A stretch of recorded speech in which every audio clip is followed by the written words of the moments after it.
ये कहानी उन दिनों की है जब विनाशकारी युद्धों के चलते पृथ्वी पर तापमान हद से ज्यादा बढ़ने लगा था। बर्फ पिघलने लगे, इंसानों पर आफत आ पड़ी, पेड़ पौधे जीव जंतु तेजी से खत्म होने लगे। तो वैज्ञानिकों ने तापमान कम करने के लिए कुछ प्रयोग किए ताकि सब कुछ पहले जैसा किया जा सके। लेकिन इस प्रयोग से पृथ्वी बर्फ के गोले में तब्दील हो गई। ऐसा होगा एक विल्फर्ड नामी शख्स को बहुत पहले से ही अंदाजा था। इसी दिन के लिए उसने पहले से ही एक फायर ट्रेन का निर्माण कर रखा था जिसका नाम था स्नोपीसर, जो कि 1001 डिब्बों की लंबी ट्रेन है। इंसानियत खत्म होने के कगार पर है।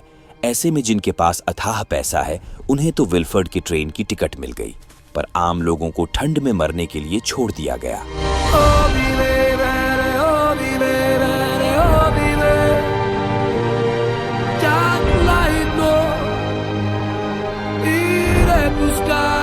उनके पास बचने का और कोई रास्ता नहीं था, इसलिए उन्होंने ट्रेन पर धावा बोल दिया। काफी सारे बिना टिकट वाले ट्रेन पर चढ़ने में कामयाब हुए, हजारों की तादाद में मारे गए। देखते ही देखते ट्रेन चल पड़ी, जो बिना रुके पूरे पृथ्वी की चक्कर लगाती रहेगी, क्योंकि अगर रुके तो ठंड के चलते इंजन वगैरह सब कुछ सीज हो जाएंगे और पूरी इंसानियत खत्म हो जाएगी।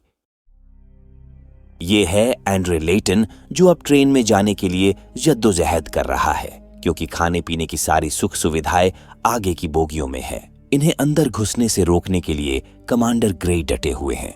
फिलहाल तो वे बिना टिकट घुसने वालों को पीछे की बोगियों में बंद करने में कामयाब हुए, पर यह तो बगावत की सिर्फ शुरुआत भर थी, जो नेक्स्ट लेवल तक जाने वाली है।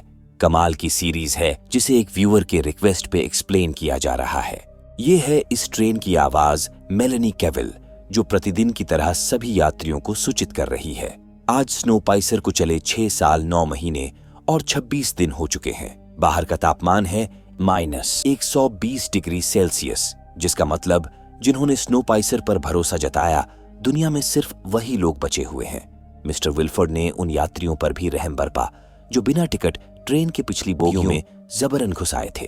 उन्हें वो टैलीज बुलाते हैं। प्रत्येक दिन सुबह 8 बजे उन्हें खाना दिया जाता है। हालांकि पहले उन्हें भरपूर राशन मिलता था, जिसे घटाकर अब आधा कर दिया गया है। टैलीज भड़के हुए हैं, पर उनसे बात लात घूंसों से ही की जाती है। जैसे जैसे रिसोर्सेस खत्म हो रहे हैं, इसका सीधा असर टैलीज पर हो रहा है। ऐसे तो वे भूख से मर जाएंगे। जाहिर सी बात है, रिसोर्सेस खत्म होने के चलते पहले टैलीज मरेंगे, फिर थर्ड क्लास, सेकंड, सबसे आखिर में उन अमीरों का नंबर आएगा जिन्होंने इस ट्रेन को बनाने में विल्फर्ड इंडस्ट्रीज पर पैसा लगाया है। इन्हें अगर सरवाइव करना है तो जल्द ही इसका हल निकालना होगा। तख्ता पलट ही आखिरी ऑप्शन है। एक बार फिर से पूरे जोशो खरोश के साथ बगावत करना ही होगा। लेटन उसी के बंदोबस्त में लगा था। हर सुबह 8 बजे टेल में ब्रेकमैन्स के आने से लेकर वापस जाने तक तकरीबन 1 मिनट 30 सेकंड लगते हैं। इन्हीं 1.5 मिनट में उन्हें 2 दरवाजों को पार करना होगा। हालांकि ये इतना आसान भी नहीं है। पिछले बगावत में 60 टैलीज को गंवाने के बाद वे सिर्फ 2 बोगी ही पार कर पाए थे। सजा के तौर पर 6 टैलीज के हाथ भी तोड़ दिए गए, जिनमें से एक थे ओल्ड इवान। अगर इस बार वे 10-12 बोगी भी पार कर ले तो किसी जरूरी हिस्से पर उनका कब्जा होगा। तब वे कहीं जाकर अपनी बात उनके सामने रख सकेंगे। वही लेटन चिंदी चोरी नहीं, बल्कि पूरे ट्रेन को हथियाने के फिराक में था। उसके गुप्तचर 6 अलग अलग बोगियों में मौजूद थे, जो अब तक महज 10-12 बोगियों के बनावट की जानकारी जुटा पाए थे। इनके पास आगे के बोगियों की जितनी जानकारी होगी उनके लिए उतना ही आसान होगा। लेटन उनका लीडर था, उसकी बात सभी मानते थे। इधर थर्ड क्लास में कोई सीरियल किलर उभरा है जो लोगों का लिंक काटकर मर्डर कर रहा है।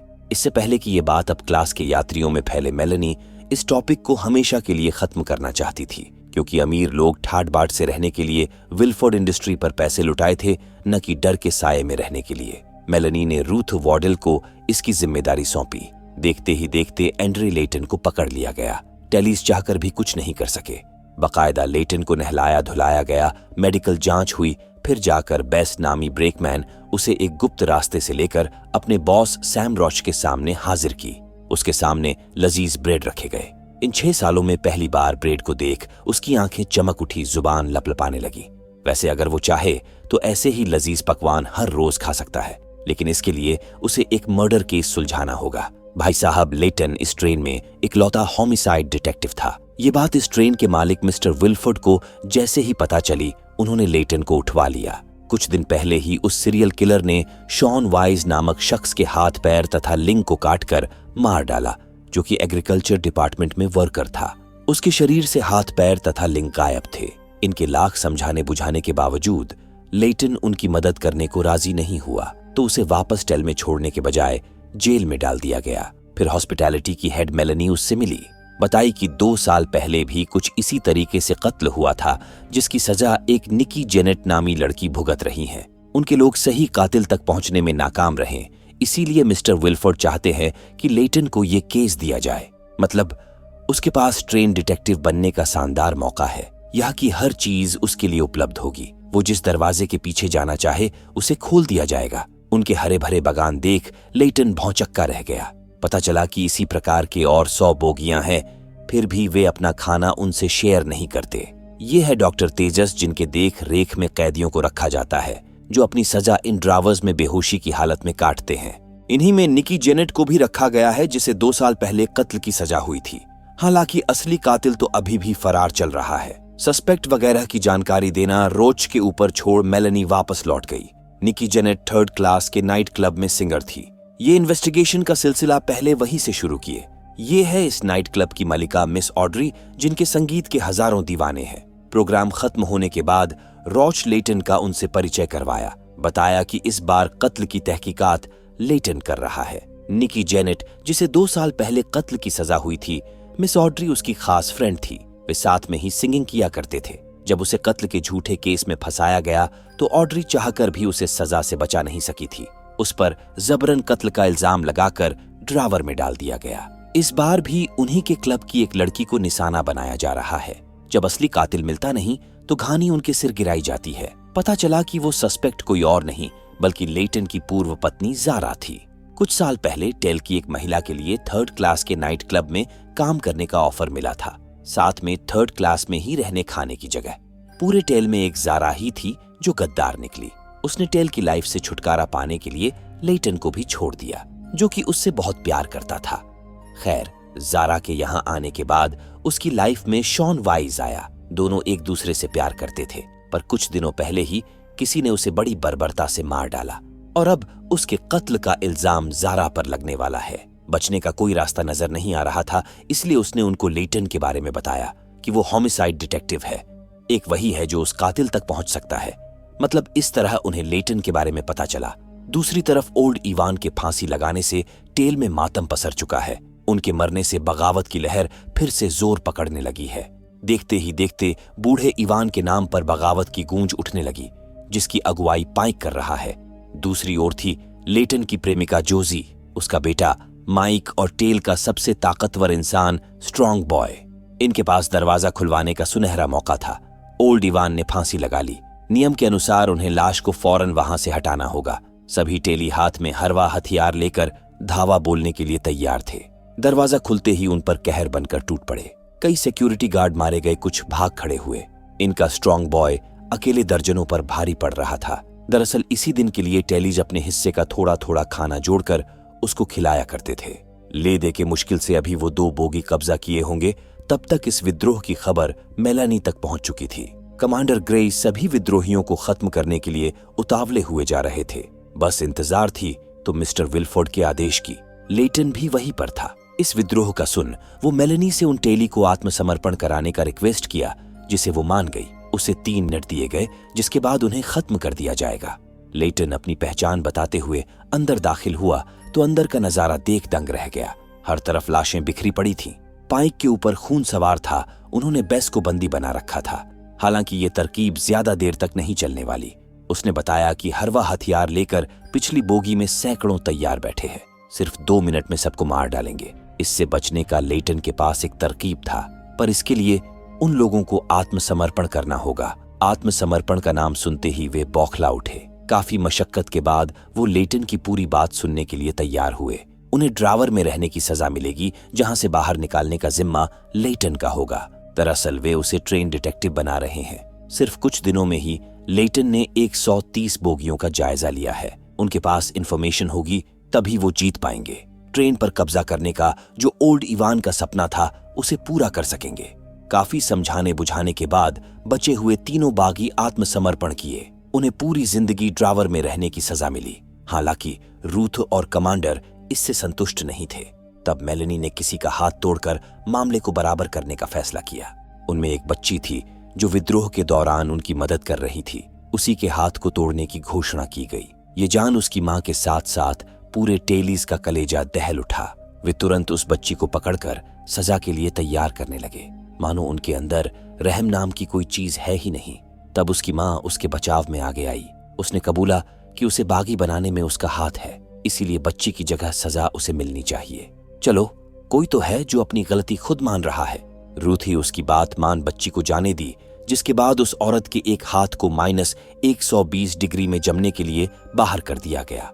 कुछ सेकंड में ही उसका पूरा हाथ बर्फ में तब्दील हो गया। फिर वे उसे हथौड़े से मारकर तोड़ दिए। अमीरों की ये ज्यादती अब बर्दाश्त से बाहर हो चुकी थी। जोजी को उम्मीद थी कि एक दिन ऐसा जरूर आएगा जब वे उन अमीरों से बदला लेंगे। इस 1001 बोगियों वाली लंबी ट्रेन पर उनका कब्जा होगा। उधर उन तीनों को भी ड्राइवर की सजा मिल चुकी थी। वे आखिरी सांस तक के लिए ड्राइवर में जा चुके थे। अगली सुबह लेटन फिर से तहकीकात शुरू किया। वो कुछ गड़बड़ न करें, इसके लिए बेस को उसकी निगरानी में रखा गया था। हालांकि फिर भी वो अपनी वाली कर ही लेता था। पूछताछ के बहाने वो अपनी पूर्व पत्नी जारा से भी मिल लिया। जिस तरह से शॉन वाइस के हाथ पैरों को काटा गया था, वैसा हथियार तो बुचर के अलावा किसी के पास नहीं हो सकता। वे फौरन बुचर खाने पहुंचे, लेकिन बिना परमिशन के उन्हें एंट्री नहीं मिली। इधर इंजन रूम में हम बेनेट और जवियर को देखते हैं, जिनके ऊपर स्नो पीसर को निरंतर चलाते रहने की जिम्मेदारी है।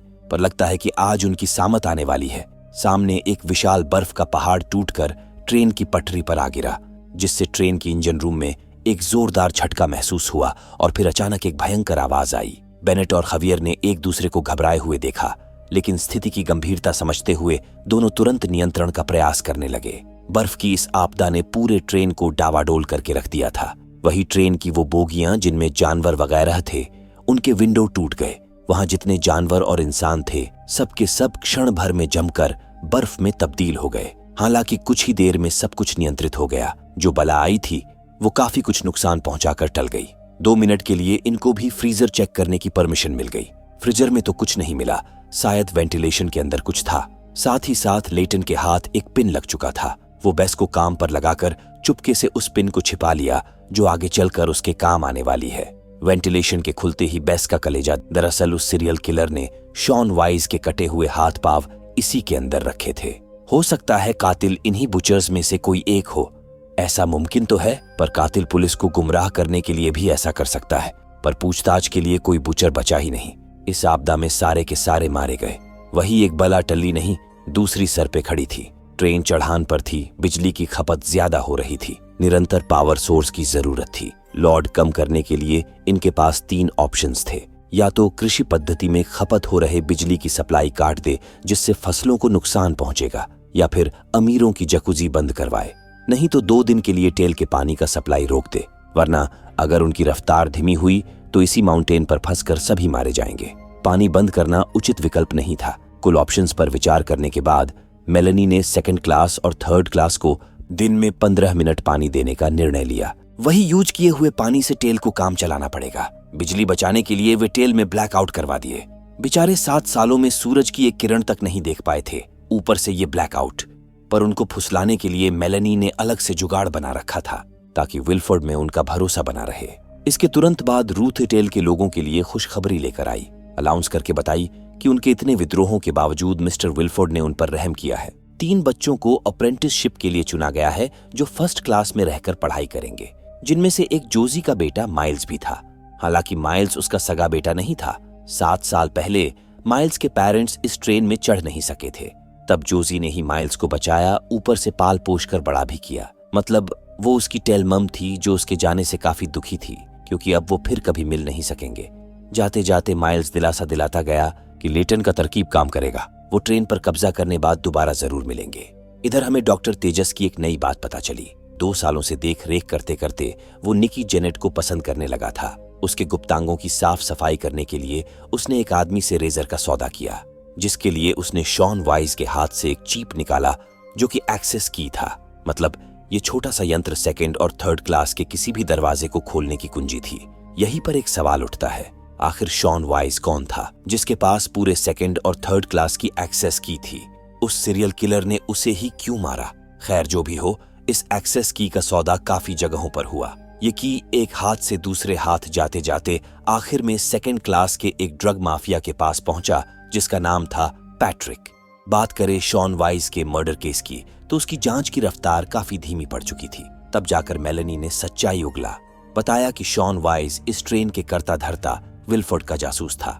दोस्तों, इसी के चलते उसके पास एक्सेस की थी। अपनी जान गंवाने से पहले वो थर्ड क्लास में नए किस्म का ड्रग्स क्रोनोल की जानकारी इकट्ठा करने में लगा था। मतलब इन्हें जांच की शुरुआत वहीं से शुरू करनी होगी। लेटन एक ऐसे ब्रेकमैन को जानता था जो मजे के बदले टेल के लड़कों को क्रोनोल सप्लाई करता था। लेटन के पहचान कराते ही रॉच ने फौरन उस ब्रेकमैन को दबोच लिया। फिर उससे उसके ड्रग सोर्स के बारे में उगलवा लिए, जो कि जेनिटर विभाग का हेड था। वहीं दूसरी तरफ फर्स्ट क्लास में हम पहली बार फोल्गर फैमिली को देखते हैं, जिन्होंने सबसे ज्यादा विल्फोर्ड इंडस्ट्रीज को फंड किया था ताकि उन्हें उच्च दर्जे की सहूलियत मिल सके। पर अब उन्हें लग रहा है कि विल्फोर्ड इसमें नाकाम होते जा रहे हैं।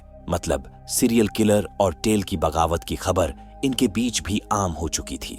एक सीरियल किलर उनके बीच खुलेआम घूम रहा है। कम से कम ऐसे सिचुएशन में तो विल्फोर्ड को सामने आना चाहिए। वैसे वो बाइसिक्योर इंजन में है, इसलिए मेलेनी के जरिए अपनी बात उन तक पहुंचाते हैं, जो बात सबको पता ही थी। खैर, इस डर के माहौल से लोगों का ध्यान भटकाना जरूरी हो चुका था। तो जो फाइट नाइट एक हफ्ते बाद होने वाली थी, उसका आयोजन मेलेनी ने आज शाम रखने का बनाया। लोगों में इस फाइट नाइट का क्रेज दिखे, इसके लिए विजेता को सेकंड क्लास में अपग्रेड का इनाम रखा गया। रूथे इसके लिए पूरी तरह सहमत थी।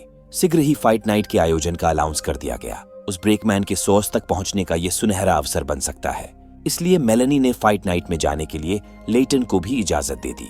फिर वो फाइट नाइट के लिए मिस्टर विल्फोर्ड की एआई वॉइस में एक स्पीच को जनरेट तथा एडिट करने में जुट गई। शाम होते ही महफिल सज चुकी थी, मजमा लग चुका था। मिस ऑड्री के गाने पर सब झूम रहे थे। इतने में मेलेनी ने अनाउंस किया कि आज रात की फाइट नाइट के लिए मिस्टर विल्फोर्ड सभी को एक मैसेज देना चाहते हैं। विल्फोर्ड की आवाज सुनने के लिए यकायक पूरे ट्रेन में शांति पसर गई। लेकिन उन्हें कहा पता था कि जो आवाज वो सुन रहे हैं उसे मेलेनी ने एआई से जनरेट किया है। फिर विल्फोर्ड का क्या हुआ जिसकी ये ट्रेन है? कहीं वो बीमार वगैरह तो नहीं? खैर, जो भी हो, लेटन आज दिन में निकी जेनेट से पूछताछ करने की पेशकश किया था, इसलिए उसे ड्रावर से बाहर निकाला गया था। होश में आते ही वो यहाँ से बाहर निकल गई।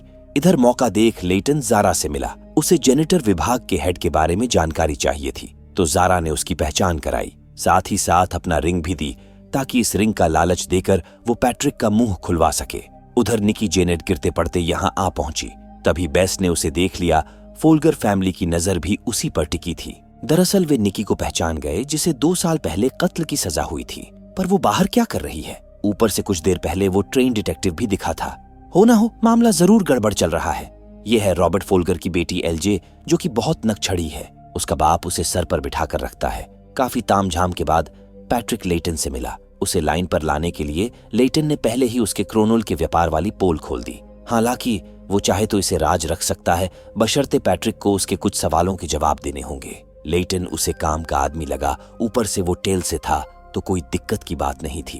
वैसे क्रोनोल से ड्रग्स कौन बना रहा है, इसे पता करने के लिए विल्फोर्ड ने 2 साल पहले ही अपने एक जासूस को लगाया था, जिसका नाम था शॉन वाइज, जिसका किसी ने कत्ल कर दिया। पैट्रिक तुरंत हाथ खड़े कर लिया कि भाई मुझे इसमें मत घसीटो, मैंने शॉन वाइज को नहीं मारा। जिस रात उसका कत्ल हुआ, वो एक शख्स के साथ क्रोनोल खरीदने आया था, जिसे पैट्रिक ने थर्ड क्लास में कभी नहीं देखा था। शायद वो सेकंड या फिर फर्स्ट क्लास से आया था। देखने में फिट था, बाल छोटे और शरीर से तगड़ा था।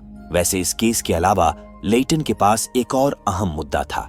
देखा जाए तो इस ट्रेन में 3000 लोग हैं, जिनमें से 70% आबादी टेल और थर्ड क्लास की है। फिर भी अमीरजादे राज कर रहे हैं, पर वे चाहे तो मिलकर हालात बदल सकते हैं। मतलब वो इस केस के सुलझाने के आड़ में अपने असली मिशन को साथ लेकर चल रहा था। लेटन को उससे एक और चीज की जरूरत थी, जिसके लिए वो कीमत भी दिया। वापस लौटा तब तक फाइट खत्म हो चुका था। वो मेलेनी से मिलकर बताया कि उसे शॉन वाइज के हत्यारे का हुलिया पता चल चुका है। हालांकि जब तक उसे जोजी से मिलने नहीं दिया जाता, तब तक वो उन्हें कुछ नहीं बताने वाला। पहले उसे टेल के लोगों की खबर लेनी है। अगले पल उसे वे टेल लेकर गए, जहां पर वो अपनी प्रेमिका जोजी से मिला। उसे जिंदा देख जोजी आश्चर्यचकित रह गई। दरअसल वे सब मान चुके थे कि लेटन और उसके साथियों को मार दिया गया होगा। उनके बीच काफी सारी बातें हुई। फिर वे दोनों करीब आए। मेलेनी ने अपना वादा पूरा किया। अब बारी लेटन। दूसरी ओर मेडिकल रूम में हम किसी अज्ञात हत्यारे को देखते हैं जो अंदर ड्यूटी पर मौजूद 2 लोगों को बड़ी बेरहमी से मार डाला। ये शख्स बिल्कुल वैसा दिख रहा था जैसा हुलिया पैट्रिक ने बताया था। लगे हाथ उसने निकी जेनेट का भी काम तमाम कर डाला। वही हमें अब पता चला कि आखिर लेटन क्यों जोजी से मिलना चाहता था। उसका असली मकसद टेल में एक्सेस की पहुंचाना था, जिससे वे 3rd और 2nd क्लास के हर दरवाजे को खोल सकते हैं। ये एक्सेस की शॉन वाइज के हाथ से निकलकर अनगिनत लोगों के पास गई। आखिर में हमने इसे पैट्रिक के पास देखा था, जिससे गोल्ड रिंग के बदले लेटन ने लिया, और अब वो टेल के लोगों के पास है। तो क्या इस एक्सेस की के जरिए वो अपना मकसद पूरा कर पाएंगे? वो सीरियल किलर कौन है जो लोगों को बड़ी बेरहमी से मार रहा है? अगले पार्ट में मामला काफी गहमाने वाला है दोस्तों। अगर आपको ये सीरीज पसंद आ रही है तो कमेंट में पार्ट 2 लिखें। पार्ट 1 को ठीक ठाक रीच मिला, जो कि लाइक कमेंट करने से ही मिलता है, तो हम अगले पार्ट को भी एक्सप्लेन करेंगे।